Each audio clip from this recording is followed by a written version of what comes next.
오늘은 이 창세기 5장 1절에서 32절 말씀을 가지고 경건한 세세계보라는 제목으로 여러분과 함께 하나님의 말씀 나누겠습니다. 자, 오늘은 이제 창세기 5장을 살펴보는데 지난 시간에 창세기 4장을 살펴봤는데요. 동생 아벨을 죽이고 하나님을 떠난 이 가인의 후손들의 계보가 이 4장에 나오죠. 하나님을 떠난 이 가인의 후손들은 점점 타락의 길로 가서 이제 마지막에 그 가인의 후예 람에게 이르러서는 더 이상 타락할 수 없을 정도로 이 타락을 하게 되고, 그 과정에서 뭐 대규모의 유목 생활, 뭐 음악, 또 기술과 문명의 발달 등이 있었는데, 사실 그러면은 이 하나님을 떠난 데서 오는 그런 결핍과 불안을 스스로의 힘으로 채우고자 하는 노력에서 나온 것임을 우리가 알 수 있습니다. 그런데 이제 이 마지막 사장의 이 마지막 부분에 가서 이제 아벨 대신 주신 그런 경건한 셋을 통해서 하나님의 약속하신 그 여자의 후손이 태어날 것에 대한 소망을 갖게 되는데, 오늘 보는 이제 5장에는요, 이 사장의 가인의 자손들과 대조되는 경건한 이 셋의 자손들의 계보가 나오게 되죠. 이 셋의 계보에는 아담부터 10대손 노아와 그 세 아들까지 기록이 되어 있습니다. 근데 이 이름들을 좀 자세히 보면 앞에 있는 사장의 가인의 계보와 비슷한 이름들이 많아요. 같은 이름인 두 이름이 나옵니다. 라멕과 에녹이라고 하는 이름이 똑같이 나와요. 근데 이 라멕과 에녹이 굉장히 좀 중요한 위치를 차지합니다. 또 비슷한 이름들도 많이 나오는데, 예를 들어서 이제 무흐야엘과 마할랄렐이 비슷하고, 또 무드사엘과 무드셀라가 비슷하죠. 또 이랏과 야렛이 비슷합니다. 그러니까 이렇게 비슷한 이름이 기록이 되어 있는 것들을 우리가 보면 이것이 무엇을 의미하느냐? 그러니까 이 창세기 4장의 가인의 계보와 5장의 셋의 계보가 서로 비교 대조되는 그러한 뜻이 있다는 거예요. 그러니까 두 계보를 비교를 해보면 그들의 삶이 전혀 다르다는 것을 우리가 알 수가 있습니다. 어떤 차이가 있을까? 이 가인의 계보를 보면 이 셋의 계보에 비해서 없는 게 있어요. 그러니까 셋의 계보는요, 사실 간단합니다. 두 마디로 요약을 할 수가 있어요. 낳고 죽었다. 낳고 죽었다. 이렇게만 계속 반복이 됩니다. 그러니까 그들이 일생 동안 한 일은요, 자녀를 낳고 살다가 죽은 것밖에 없어요. 반면에 가인의 계보에는요, 무슨 말이 안 빠져 있냐면 죽었다는 말이 빠져 있어요. 물론 그들이 안 죽은 것은 아닙니다. 죽었어요. 근데 이 죽었다는 말이 빠져 있는 이유가 있겠죠. 그 이유가 뭐냐면, 이 가인의 계보를 보면 그들의 모든 삶의 초점이 이 세상에서 어떻게 살 것인가, 어떻게 할 것인가, 여기에 초점이 맞춰져 있는 것을 볼 수가 있어요. 그래서 그들의 삶 속에는요, 죽음이라고 하는 단어가 아예 들어가 있지 않습니다. 그들은 오직 이 세상의 삶에만 초점이 맞춰져 있습니다. 근데 거기에 비해서 셋의 계보에는 이 세상에서 그들이 무엇을 하고 살았는지는 전혀 관심거리가 아니에요. 단지 그냥 자녀를 낳고 몇 년을 살다가 죽었다, 이런 말만 나옵니다. 여러분, 결국은 이 가인의 계보와 셋의 계보의 비교를 통해서 보여주는 것은 뭐냐면, 이 가인의 계보는 철저하게 이 세상의 삶에 초점이 맞춰져 있다는 것이고요, 경건한 셋의 계보에는 철저하게 하나님의 나라에 또 이 죽음 이후의 삶에 그 초점이 맞춰져 있다는 거예요. 그래서 셋의 계보에는요, 이 땅에서 하는 일이라고는 그냥 자녀를 많이 낳고 하나님을 경외하고 여호와의 이름을 부르다가 죽었다, 이 말만 나와 있는 거예요. 여러분, 우리의 인생의 초점이 무엇입니까? 우리가 자칫 잘못하면은요, 우리의 삶이 마치 가인의 그런 후손들처럼 될 가능성이 많아요. 그러니까 내가 어떻게 살 것인가, 내가 이 세상에서 무엇을 하고 살 것인가. 그러니까 이 세상의 일에만 관심을 갖지 죽음 이후의 어떤 삶에 대해서는 하나님 나라에 대해서는 별로 관심을 갖지 않은 경우들이 많이 있어요. 여러분, 우리는 이 세상이 우리의 본향이 아니에요. 히브리서에 보면 우리의 본향집은 하늘나라에 있다 그러잖아요. 그렇죠? 이 세상에서 삶은요, 사실은 길어야 100년이에요. 그런데 죽음 이후에 우리가 하늘나라에서 사는 그 삶은 영원한 삶을 삽니다. 이케야 100년도 안 되는 이 삶을, 사실은 우리가 많은 어르신들이 그런 이야기를 하잖아요. 자기의 삶을 돌아보면 진짜 눈 깜짝할 사이 지나간 것 같다고. 그러죠. 저도 사실 마찬가지예요. 저도 어렸을 때 또 초등학교 들어가기 전에 초등학교 때, 중학교, 고등학교, 대학교 시절, 청년 시절 진짜 눈 깜짝할 사이 지나갔어요. 제가 이렇게 흰머리가 많이 나는 50대의 중년 남성이 될 거라고는 전혀 생각해 보지 않았는데 벌써 이렇게 됐다고요. 근데 여기서 진짜 눈 한 번만 더 깜빡하면은 이 세상 떠날 날이 옵니다.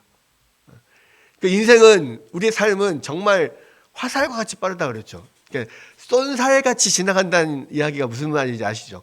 쏜 화살, 화살을 쏜 화살처럼 지나간다. 쏜살같이 이런 뜻이거든요. 근데 진짜 우리의 삶이요, 쏜살같이 지나갔어요.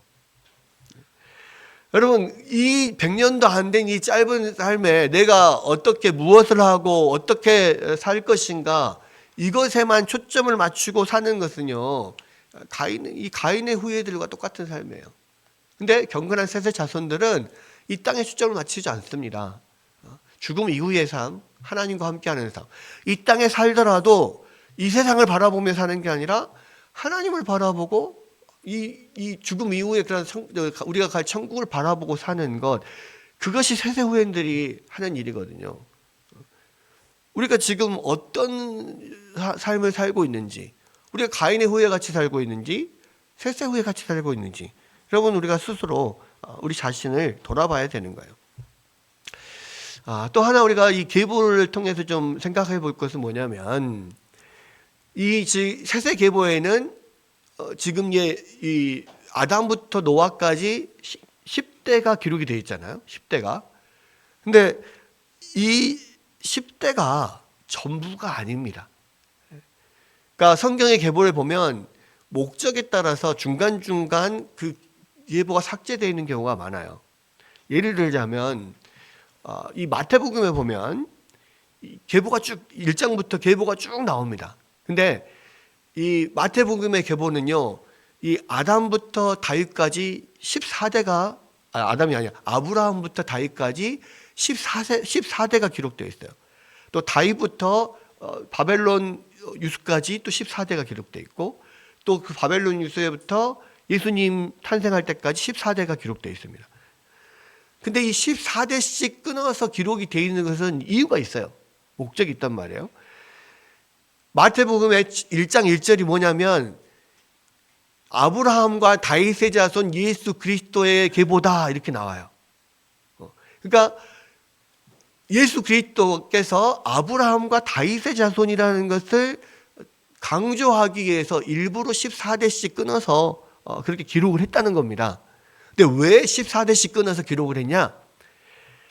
이 히브리어는요, 그 알파벳 하나하나가 다 숫자로 사용이 돼요. 그러니까 기역, 니은, 디귿, 니귿 이렇게 알파벳이 있잖아요. 그것마다 다 숫자가 있어요. 근데 다윗이라고 하는 이 철자, 알파벳 히브리어 철자에 가지고 있는 숫자를 더하면 14가 됩니다. 그러니까 14대 이렇게 끊어서 기록을 한 것은 다윗의 자손 이 뜻이에요. 그러니까 그런 의도를 가지고 어떤 계보를 썼다는 말이에요. 그러면 아담부터 지금 노아까지 10대를 맞춘 것도 역시 이 어떤 의도를 갖고 썼기 때문에 그 사이사이에 중간중간에 생략된 그런 계보들이 분명히 있다는 거예요. 그 뒤에도 보면 계속해서 10대씩 맞춰져 있는 경우들이 많이 보이거든요. 그래서 사실 이 아담의 어떤 계보를 가지고 어떤 지구의 나이나 인류의 역사의 연수를 추정하는 것은 정확하지가 않은 거예요. 왜? 중간중간에 빠져 있는 게 많으니까. 그럼 저도 이 청년 시절에 이 성경에 나오는 지구의 역사 또는 성경에 나오는 인류의 역사가 얼마나 될까 이렇게 고민하며 궁금해서 이 여기 나오는 아담의 계보를 한번 싹 다 이렇게 적어봤어요.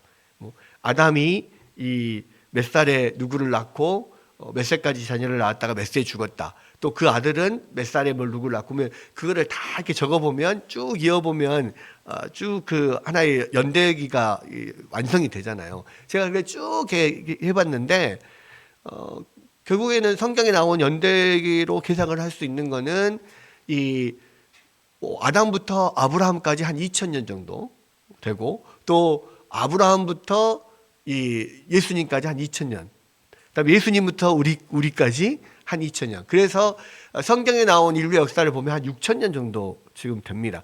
그래서 이제 많은 사람들이 이것을 근거로 해서 인류의 역사는 또는 지구의 역사는 6000년에서 10,000년 정도 될 것이다. 뭐 이렇게 말하는 사람들이 있어요.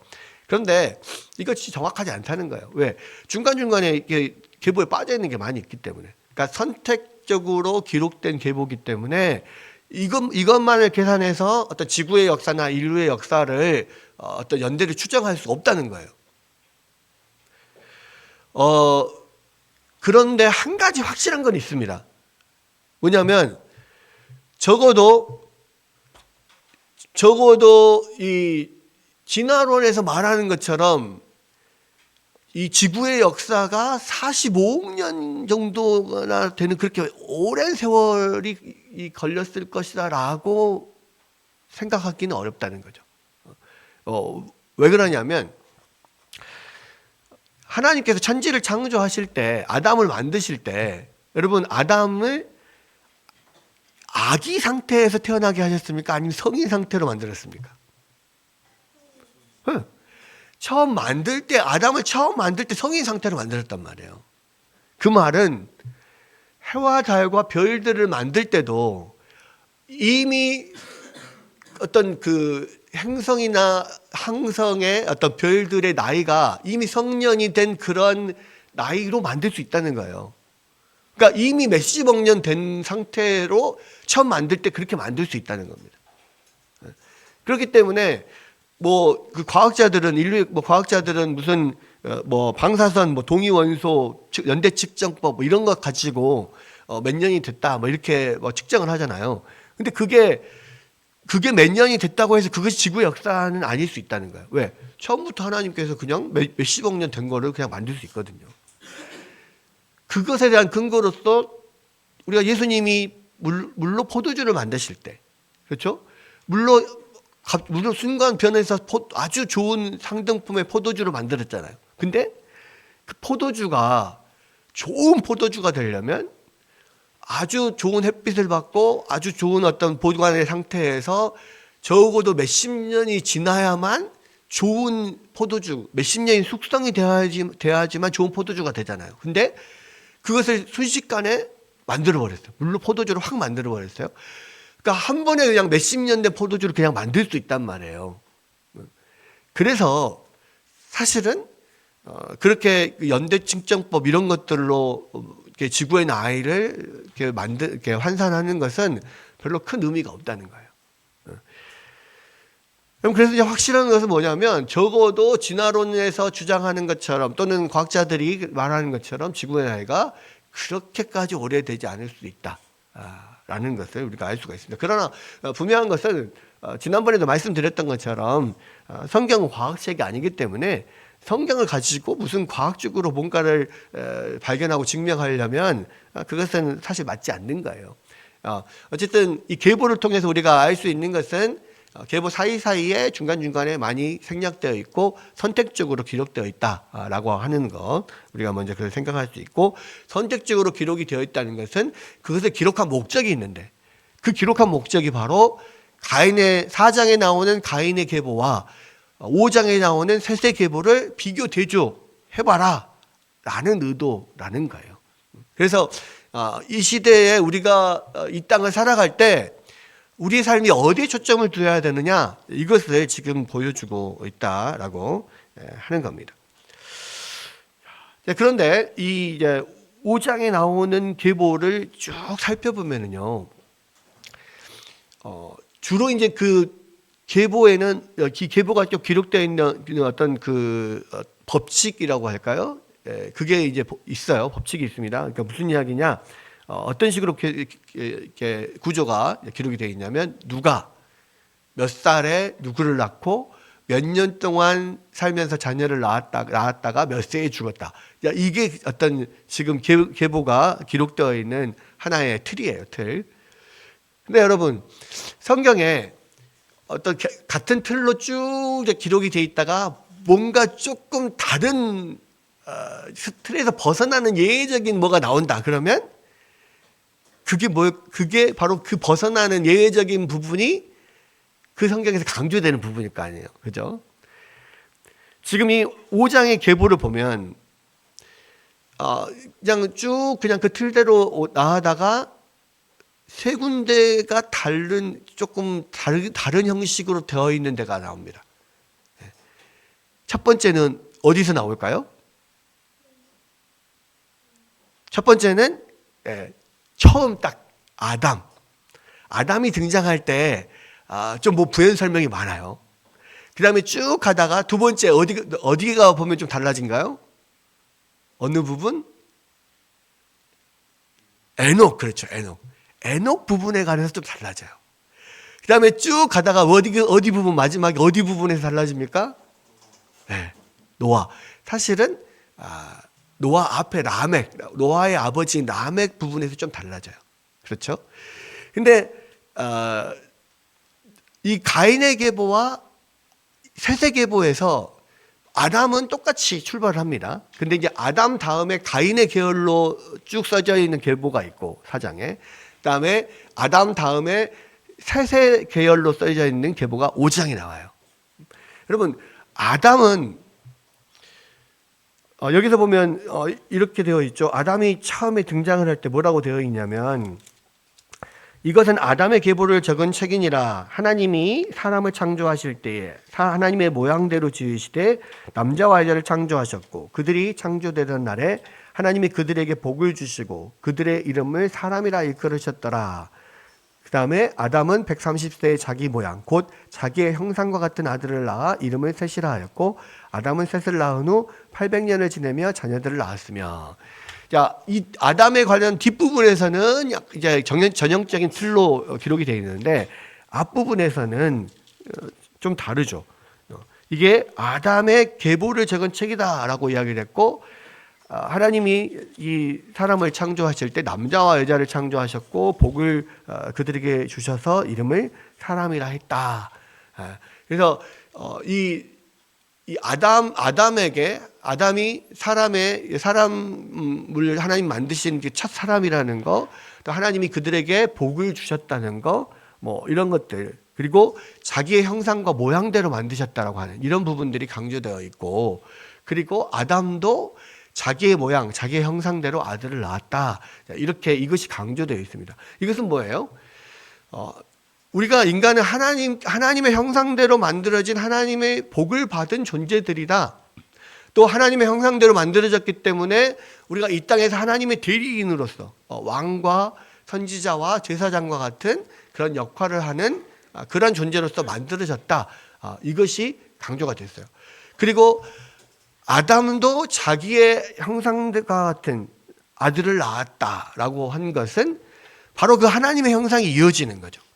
그러면 결국은 아담과 이 아담의 형상을 닮은 셋을 통한 그 계보가 뭐냐면, 하나님의 형상을 닮은 자들, 하나님께서 복을 주시고 하나님께서 사명을 주신 그 사명이 계속 이어져 가는 그런 거룩한 백성들이라는 의미인 거예요.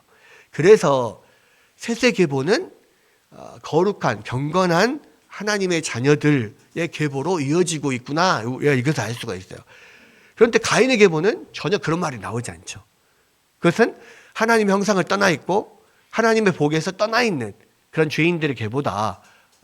즉 창세기 3장에서 말하는 뱀의 후손과 여자의 후손들의 어떤 대비 또는 갈등, 이러한 것들이 두 계보를 통해서 벌어지게 되는구나, 이런 것을 우리가 알 수가 있는 거예요. 그 다음에 두 번째 달라지는 부분이 에녹의 부분이잖아요. 근데 에녹의 부분과 라멕도 그 라멕의 아들 노아의 부분은 사실은 좀 일맥상통합니다. 그래서 그러니까 이 라멕 노아의 부분은 라멕이 노아를 낳고 말한 이야기가 있어요. 뭐냐면 이름을 노아라 하여 이르되 여호와께서 땅을 저주하심으로 수고롭게 일하는 우리를 이 아들이 아니하리라 하였다, 이렇게 되어 있어요. 노아가 아니함 뭐 이런 뜻이거든요. 노아. 근데 이게 지금 이것들이 노아를 통해서 하나님께서 아니한다 라고 하는 것은 결국은 뒤에 이제 노아를 통하여서 노아가 그 당대의 가장 경건한 자였다, 뭐 이런 이야기들을 나오면서 노아를 통하여서 온 세상에 하나님의 뜻을 전하고 결국에는 이제 심판이 이루어지는데, 이 라멕이 생각했던 것과는 좀 다른 형태로 아니함이라고 하는 것이 이제 이어져 갑니다. 결국에는 이 노아와 또 에녹과 일맥상통해요. 어떻게 이 세상이 안위함을 받게 되냐면 하나님과 동행하고 하나님을 온전히 붙들고 하는 주님 안에서 살아갈 때 이 세상이 안위함을 얻게 되는 거거든요. 그런 면들이 이제 이어져 가는데, 그래서 이제 이 창세기 5장의 어떤 핵심은 에녹에 있다라고 보면 돼요. 에녹에 있다. 그래서 이 경건한 세세 후예들이 어떻게 살아야 되느냐라고 하는 부분에 있어서 이 에녹을 통하여서 나타나게 되는데요. 지금 재밌는 것은 에녹이 아담으로부터 7대 손입니다. 그죠? 아담부터 시작해서 7대 손이 에녹이에요. 앞에 가인의 후예를 보면 가인의 7대 손이 누구냐면 아담의 7대, 가인 계열의 아담의 7대 손이 누구냐면 라멕이에요. 근데 라멕은 가장 타락의 극치를 달렸던 사람이잖아요. 그것과 정확하게 반대로 이 셋의 계열의 아담의 7대 손 에녹은 그 셋의 계열 중에서도 가장 경건의 극치를 달린 사람이에요. 그죠? 둘이 완전히 대조가 되는 건데, 지금 에녹을 살펴보면은요, 뭐라고 되어 있냐면, 에녹은 65세에 무드셀라를 낳고 무드셀라를 낳은 후 300년을 하나님과 동행하며 자녀들을 낳았으며 그는 365세를 살았더라. 에녹이 하나님과 동행하더니 하나님이 그를 데려가심으로 세상에 있지 아니하였더라. 그러니까 에녹은 300년을 하나님과 동행하였고, 그리고 여기서 이 하나님이 그를 데려가심으로 세상에 있지 아니하였다라고 하는데, 이것은 이제 히브리서 11장 5절에 보면 믿음으로 에녹은 죽음을 보지 않고 옮겨졌으니 하나님이 그를 옮기심으로 다시 보이지 아니하였느니라.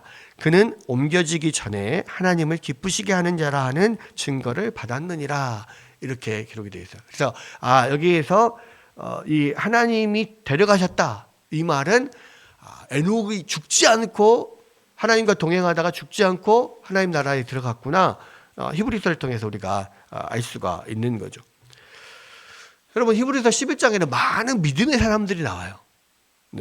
그 중에서 에녹은 죽음을 보지 않고 하나님의 나라에 들어갔다라는 것과, 그 다음에 이 땅에 살면서 하나님을 기쁘시게 하는 자라는 증거를 얻었다, 이 두 가지 점을 조명을 하고 있거든요. 여러분, 그러면 어떤 점이 하나님을 기쁘시게 했을까? 에녹의 어떤 점이? 그게 이제 이 창세기 5장에 보면 에녹이 무드셀라를 낳은 후 하나님과 300년 동안 동행을 했다라는 부분에서 찾을 수가 있어요. 그러니까 하나님과 동행하는 삶이 하나님을 기쁘시게 하는 삶이었다는 거예요. 여러분, 3년도 아니고 30년도 아니고 300년 동안이나 한결같이 하나님과 동행하였다라고 하는 것이 사실 이게 쉽지가 않아요. 그러니까 여러분, 동행을 하려면 어떻게 돼야 되냐면 가는 방향이 같아야 돼요. 그래 동행이 되죠. 그리고 가는 페이스가 같아야 돼요. 아무리 같은 방향으로 가도 나 혼자 막 빨리 가거나 뒤쳐져서 따라가거나 그러면 동행이 되지 않아요.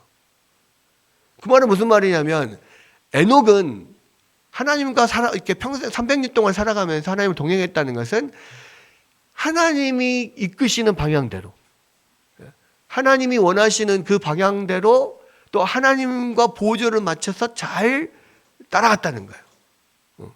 그래서 여러분, 두 가지 동행할 때는 항상 두 가지가 필요한 거예요. 같은 방향을 가느냐, 하나님의 뜻에 따라 같은 방향을 가느냐, 또 같이 페이스를 맞춰서 가느냐. 이 두 가지가 항상 필요한데 에녹은 항상 하나님이 가시는 그 방향으로 갔다는 거예요. 그리고 하나님의 페이스에 맞춰서 하루하루 그렇게 하나님과 같이 살아갔다는 겁니다. 많은 경우에 우리가 하나님과 같은 방향으로 가지 않는 경우가 많아요. 우리가 하나님을 믿는다라고 하는 것, 예수 그리스도를 믿고 예수님을 따른다는 것은 예수님이 원하시는 방향으로 예수님과 함께 가는 것을 의미하는데, 우리는 예수님이 원하시는 방향으로 가다가 항상 중간에 시선을 다른 데 돌리고 다른 데로 빠질 때가 많아요. 여러분, 존 버년이 쓴 철로 역정을 보면 분명히 저 천성을 향하여, 저기 보이는 이 빛나는 이 천성을 향하여 막 가거든요. 열심히 가요. 그런데 가다가 꼭 옆으로 빠지는 경우가 있어. 그래서 어떤 사람을 만났을 때 그 사람과 같이 간다든지 또 이야기하다 보면 어떻게 다른 데로 빠지게 되고, 그럼 거기서 여러 가지 우여곡절을 겪고 다시 또 원상태로 돌아오고, 이런 면을 볼 수가 있어요. 근데 우리가 예수님을 믿고 하나님을 믿고 하나님 나라를 향하여 천성을 향하여 달려간다고 하면서도 꼭 세상에 여러 가지 그런 소리에 귀를 기울이고 눈을 돌리고 이러다 보면 자꾸 그 길을 벗어나는 경우가 많거든요. 근데 에녹은 그렇지 않았다는 거죠. 300년을 변함없이 하나님과 같은 방향으로, 하나님 원하시는 방향으로 쭉 갔다는 거예요. 또 같은 방향으로 가더라도 페이스가 다를 수가 있습니다. 하나님보다 먼저 갈 수도 있고 하나님보다 뒤에 갈 수도 있어요. 하나님은 와라, 따라와라 하는데 안 오고 느작느작 하고 있어요. 왜? 나는 여기가 좋사오니 좀만 이따 가면 안 될까요? 피곤한데요. 이렇게 할 수가 있거든요. 아니면 마음이 급해가지고 아니야, 아직 때가 아니야, 기다려 그랬는데 나 혼자 팽 가버려요. 성경에 보면 그렇게 하나님과 페이스를 못 맞춰서 이게 실패하거나 망하는 사람들이 많이 나와요. 여러분, 하나님보다 먼저 그냥 막 가가지고 자기 마음대로 가가지고 실패한 사람이 누굴까요? 사울입니다. 사울. 최근에 우리가 사무엘상 지금 보고 있잖아요. 근데 사울이 그래, 사울이. 하나님이 분명히 사무엘 선지자를 통해서 하나님이 그 기름 부으심을 받은 이스라엘 왕으로 기름 부음 받은 이 왕인데, 사무엘이 오기까지 어떤 전쟁을 앞두고 7일을 기다리라고 했는데 그걸 못 기다려요. 사실은 7일 다 기다렸어요. 근데 7일 동안은 기다렸는데 안 오니까 마지막에 안 되겠다 싶어서 자기가 그냥 사무엘 대신에 제사를 드리잖아요. 근데 드리고 나니까 그때 사무엘이 와요. 근데 중요한 것은 뭐냐면 7일을 기다리라고 했으면 끝까지 기다려야 돼요. 근데 7일을 다 기다렸는데 마지막 끝까지 못 기다려가지고 사울은 실패하게 돼요. 근데 그것이 그 뒤로 한 번만뿐만 아니라 계속 나오는 거예요. 사울은요, 완전히 처음부터 불순종한 게 아니에요. 사울은 항상 대부분은 순종을 해요. 근데 마지막에 꼭 순종이 안 돼요. 그러니까 순종을 아예 안 하는 게 아니야. 적극적으로 하지를 못하는 거야. 그러니까 처음에 기름 부음 받고 하나님께서 사무엘이 뭐라고 했냐면 하나님의 영이 임하면 네가 할 일을 해라 라고 이야기를 했단 말이에요. 근데 그 할 일을 해라는 게 뭐였냐면 블레셋의 영문, 블레셋의 주둔지를 철하는 거였어요. 근데 모든 사울이 말한 대로 다 이루어지고 여호와의 영이 딱 임했는데 정작 블레셋을 치지 않았어요. 그러니까 사울이 다 했어요. 근데 마지막 다 하나 안 해. 하라고 하는 것을 안 하고 그냥 계속 미적미적해. 또 어쩔 때는 하라고 기다리라고 했는데 기다리지 못하고 자기가 해버려. 근데 그것이 완전히 처음부터 그냥 불순종한 게 아니라요. 다 순종한다고 같이 하다가 마지막에 자기 뜻대로 해버리는 거야. 이게 계속 반복되면서 사울은 실패의 길로 가요. 여러분, 우리가 하나님과 동행하는 것도 마찬가지예요. 여러분, 우리가요, 적어도 예수님을 믿는다라고 하는 사람들은 그래도 적어도 하나님께서 원하시는 것을 뭔가 하려고 해. 그러죠. 주일날 하나님께서 거룩한 주일날 하나님 앞에 나와서 예배 드려라. 예배 드려요. 뭐 11조 해라. 11조 해요. 헌금을 해라. 또 봉사를 해라. 하나님의 말씀 열심히 읽어라. 뭐 계속해서 하는데 문제는 뭐냐면 이것을 적극적으로 기쁨으로 하지 않고 그냥 마지못해 한다거나 완전히 다 제대로 100% 순종하지 못하고 조금 자기의 어떤 영향, 어떤 자기의 생각대로 조금은 남겨두거나 조금 더 빨리 해버리거나 안 하거나 이런 거예요. 그러니까 사실은요, 하나님을 믿지 않는 사람들은 아예 순종하지 않아요. 하나님의 자녀가 아니면 아예 불순종해버려. 근데 문제는 하나님의 자녀들이 순종을 하기는 하는데 완벽하게 하지를 못하는 거야. 이게 실패의 길로 가는 거라고. 근데 에녹은 300년을 그렇게 하나님과 철저하게 하나님이 원하시는 방향대로 철저하게 하나님이 원하시는 시간에 하나님의 페이스에 맞춰서 그렇게 순종하면서 나아갔다는 거예요. 여러분, 근데요, 에녹이 처음부터 그렇게 하나님을 처음 태어나면서부터 하나님을 그렇게 순종하고 하나님과 동행했느냐?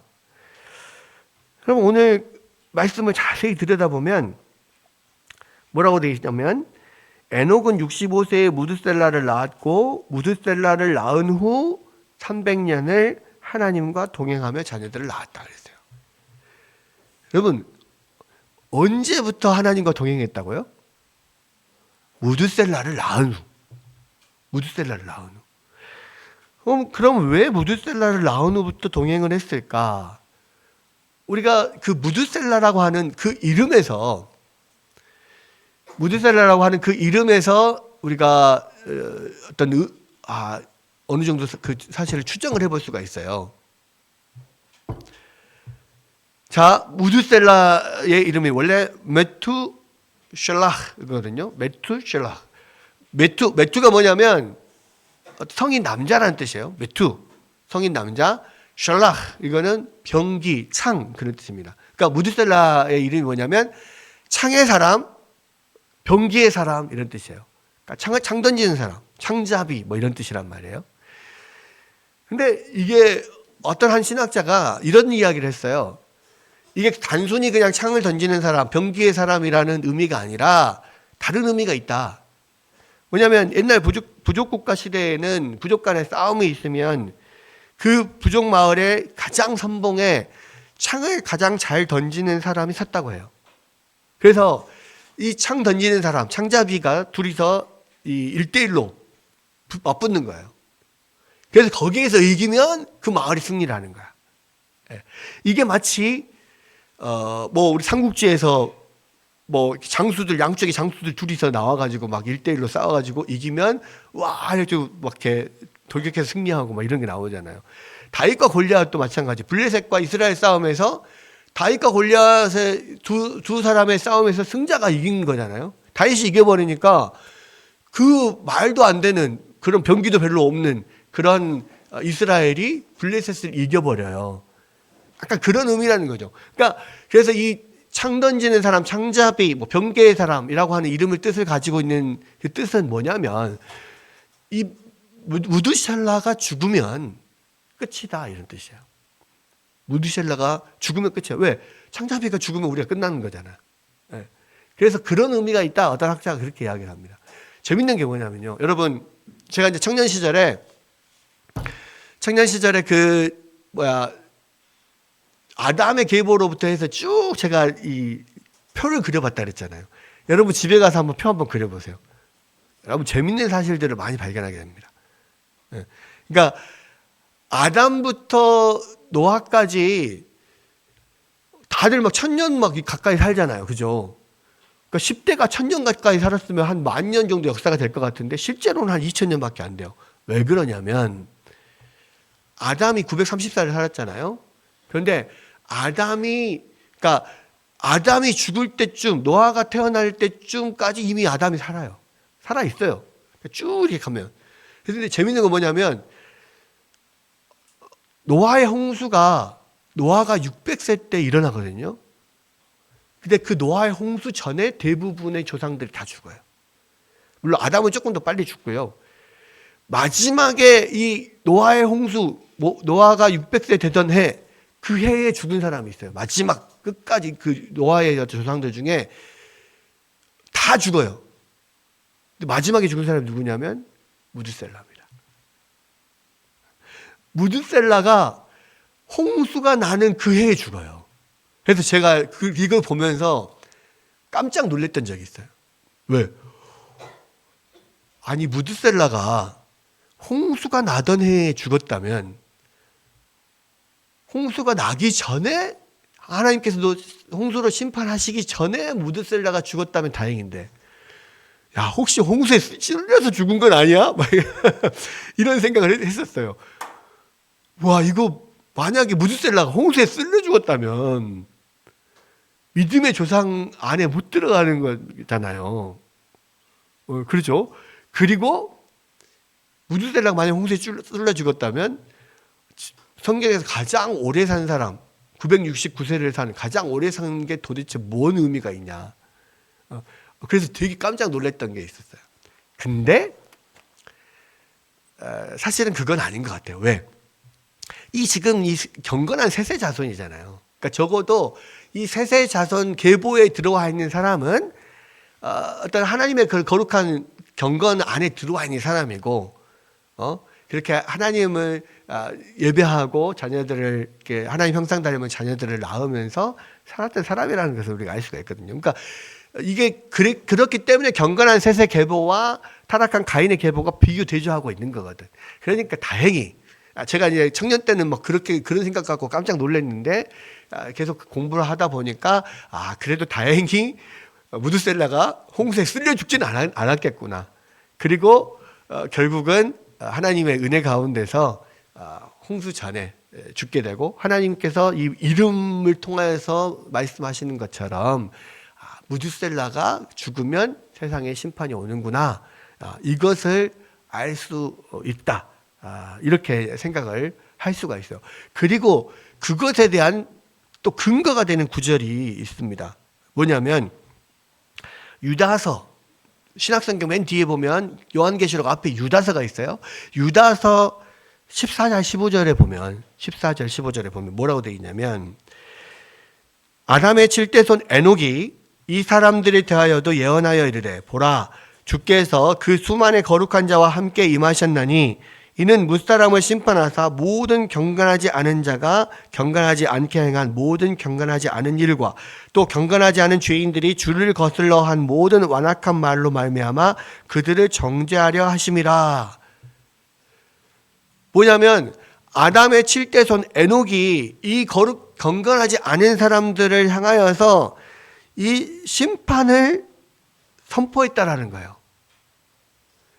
여러분 그러니까 이 300년 동안 하나님과 동행하면서 살면서 에녹이 무슨 일을 했냐면 그러니까 에녹의 시대가요 가장 어떤 죄악으로 가장 죄악의 극치를 이뤘던 때요. 왜?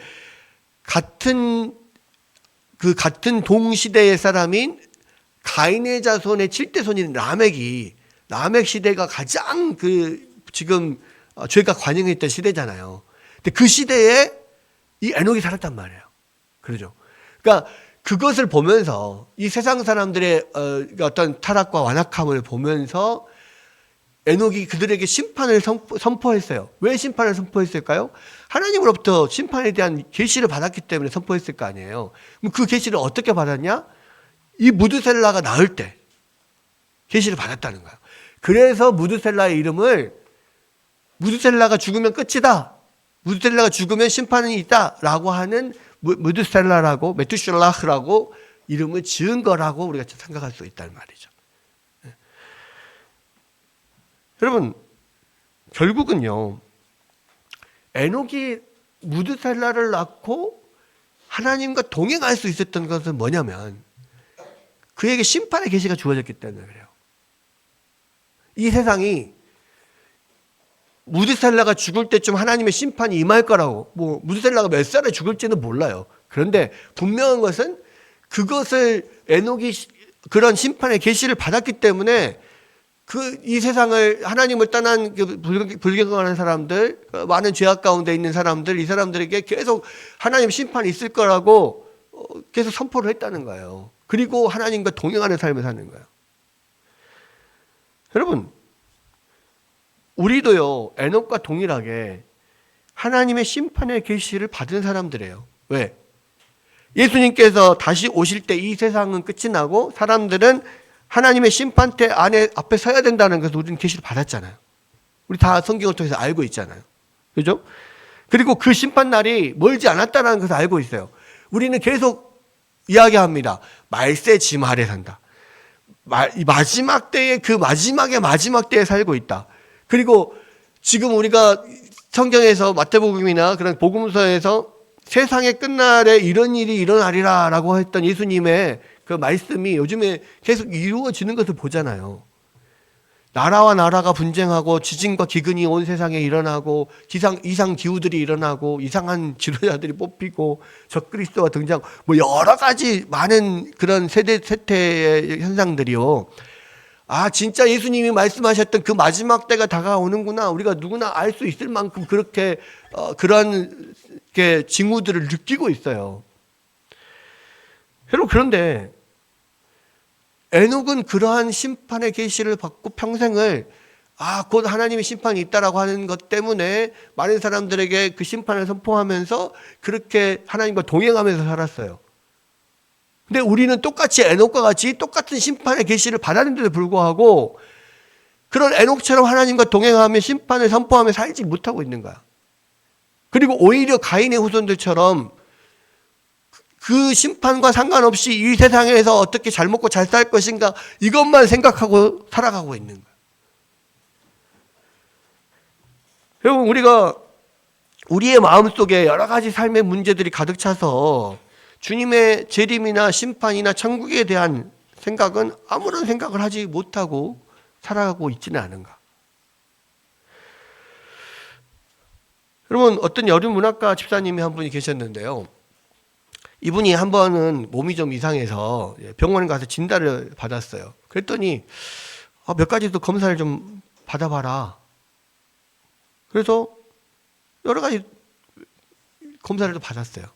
그런데 어느 날 병원 밖에서 자기 병실 밖에서 가족들과 의사가 이야기하는 것을 우연히 듣게 됐어요. 그때 보니까는 암이라는 거예요. 그래서 얼마 안 남았다. 생명이 얼마 남지 않았다라는 이야기를 듣게 됩니다. 알게 되죠. 근데 가족들은 안 알리죠. 근데 본인이 그냥 듣게 된 거예요.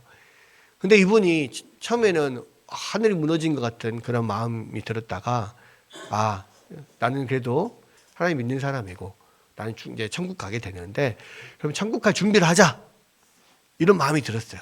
그래서 이제 그날부터 이게 갚아야 될 빚도 갚고 그동안에 깨어졌던 관계도 다시 그 사람 불러서 또 이야기하고 회복하고 모든 것을 이 이 세상에서 모든 것들을 다 해결하고 가야겠다. 그래서 이제 모든 것들을 다 해결하고 갚고 막 이렇게 하면서 살았던 거예요.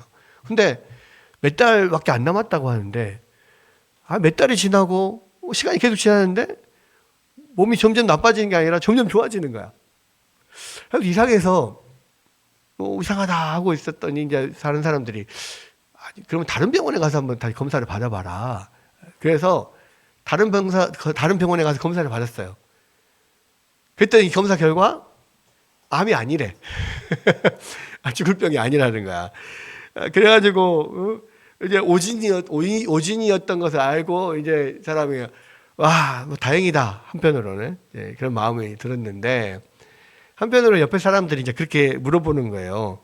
아니 그동안 이제 죽는 줄 알고 이렇게 돈도 많이 쓰고 막 빚도 갚고 인심도 막 쓰고 막 그렇게 살았는데 억울하지 않냐 이렇게 이야기를 하니까 그 사람이 그렇게 고백을 하더라는 겁니다. 저는 지난 6개월 지난 몇 달 동안 인생을 이렇게 진지하게 살았던 적이 없습니다. 그래서 저는요 앞으로도 계속 이런 마음으로 살아가렵니다. 나의 인생이 진짜 몇 달 안 남았다 하는 마음으로 그렇게 살면 정말 하나님 앞에 하나님과 동행하는 그런 삶을 살게 될 것 같습니다. 이렇게 고백을 했다는 거예요. 여러분, 사람이 죽음 앞에 설 때에 또 자기 삶의 끝을 인식할 때에 비로소 하나님 앞에서 진실한 삶을 살게 되는 거예요.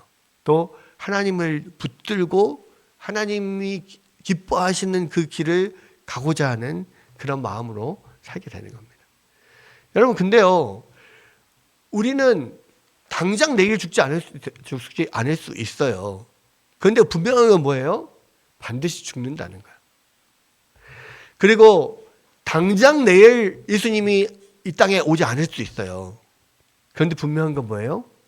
예수님이 반드시 오신다는 거예요. 예수님이 반드시 오시면 반드시 하나님의 심판대 앞에 우리가 서야 된다는 거예요. 여러분, 우리가 그것을 인식할 때 우리가 하나님과 동행하는 삶을 살 수가 있어요. 여러분, 우리가요, 정말로 우리가 하나님과 동행하고 하나님을 전심으로 섬기고 하나님께서 원하시는 것을, 기뻐하시는 것을 우리가 하루하루 하지 않는 이유는 뭐냐면 우리의 끝이 아직 많이 남아있을 거라고 생각해서 그렇거든요. 근데요, 여러분, 내일 일은 안 몰라요. 내일 아침에 내가 잠이 들었는데 내일 아침에 눈을 못 뜰 수 있어요. 그럼 잘 아시잖아요. 여러분, 우리가 그래서 항상 많이 남았다 생각하면 안 돼요. 그리고 이 세세 자손 이 계보들을 통하여서 계속해서 이야기하는 것은 뭡니까? 우리가 이 세상에서 무엇을 하는 것은 중요하지 않다는 거예요. 중요한 것은 이 땅에서 하나님과 동행하면서 하나님이 기뻐하시는 일을 하면서 하나님을 예배하면서 그렇게 살았냐는 거예요. 이 땅에서 이 세상의 시선을 두지 않고 저 하늘의 시선을 두고 우리가 그렇게 주님만 바라보면서 예수님만 바라보면서 살았냐는 거예요. 우리가 하나님 앞에 가서 그 예수님의 심판대 앞에 서서 우리가 하나님 앞에 내어놓을 것은 딱 한 가지밖에 없어요. 하나님과 동행했느냐? 주님과 동행했느냐? 주님께서 기뻐하시는 일을 했느냐? 이 세상에서 어떤 업적을 이루고 돈을 많이 벌고 많은 일을 하고 많은 사람에게 베풀고 많은 업적을 남겼다고 하더라도요, 그것은 하나도 하나님 앞에서 카운트 되지가 않아요. 우리의 삶을 결산하실 분은 누구라고요?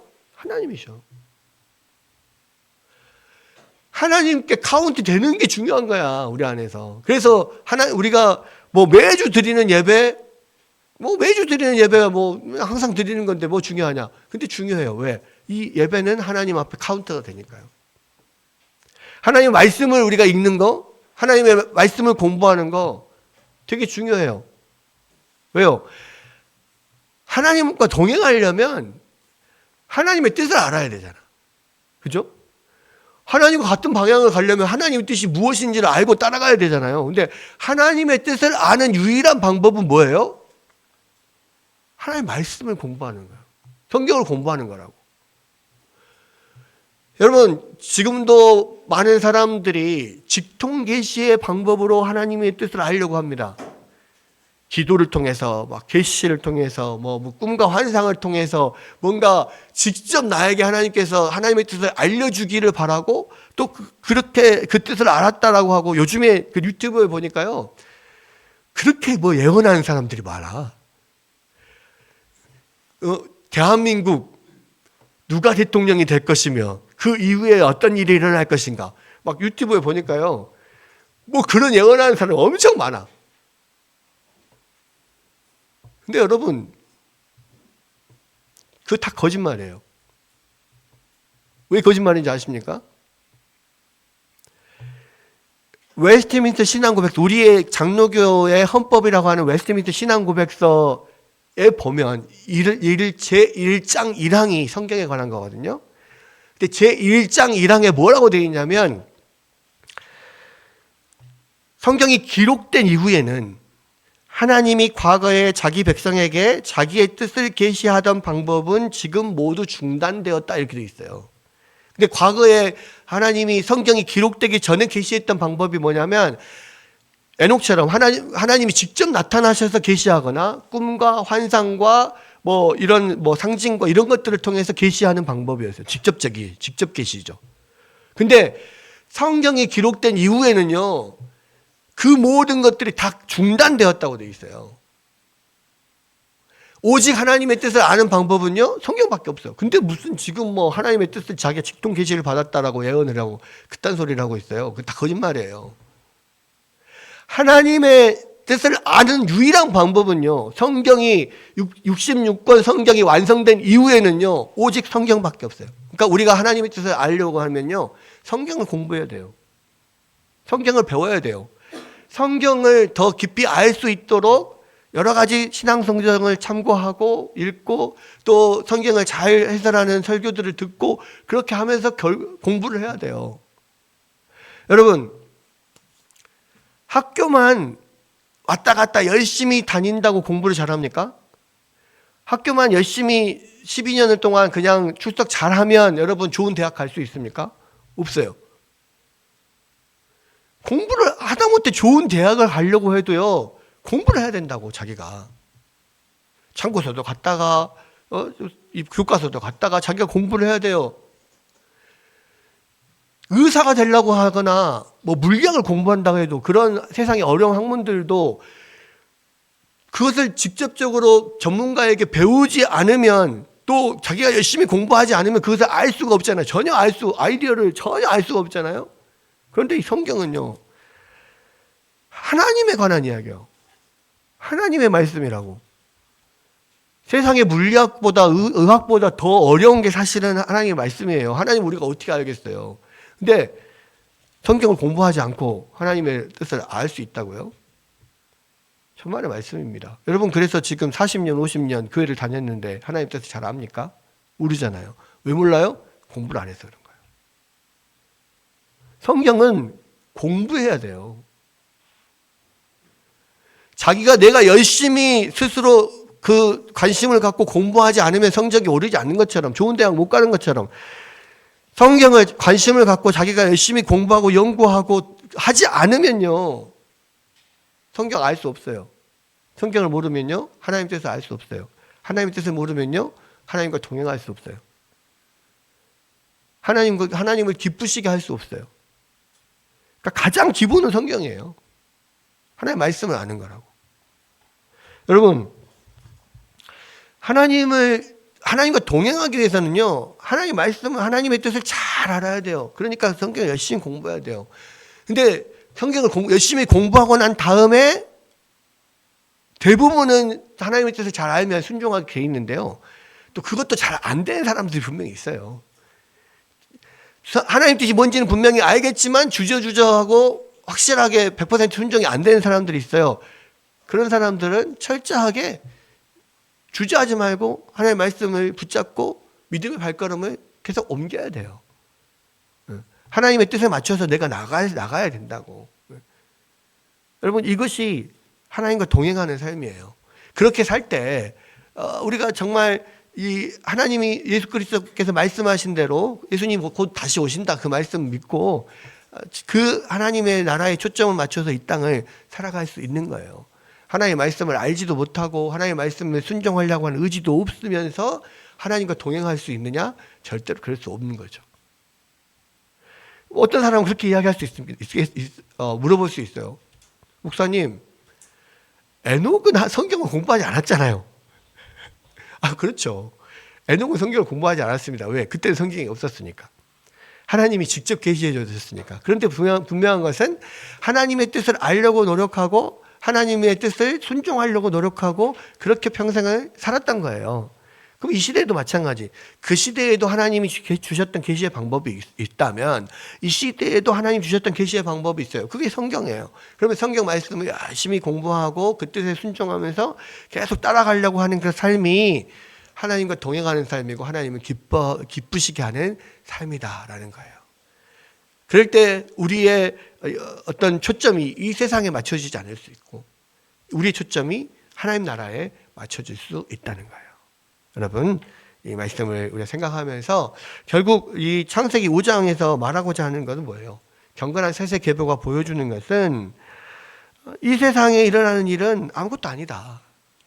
사장에 타락한 가인의 후손들은 이 세상에만 관심을 갖고 이 세상만 바라보고 살았지만 우리는 하나님 저 천국을 바라보고 하나님의 뜻을 알아가고 열심히 하나님의 뜻에 따라 순종하며 나아가는 삶, 그것이 하나님 기뻐하시는 삶이고 우리가 살아야 되는 삶이다. 이것을 보여주고 있는 거예요. 여러분, 이 말씀을 우리가 붙잡고 더욱더 하나님의 뜻을 따라서 또 하나님 기뻐하시는 그런 삶을 살아가며 또 주님 앞에 섰을 때 잘했다 칭찬받는 그런 하나님의 종이 될 수 있기를 주의 이름으로 축원합니다.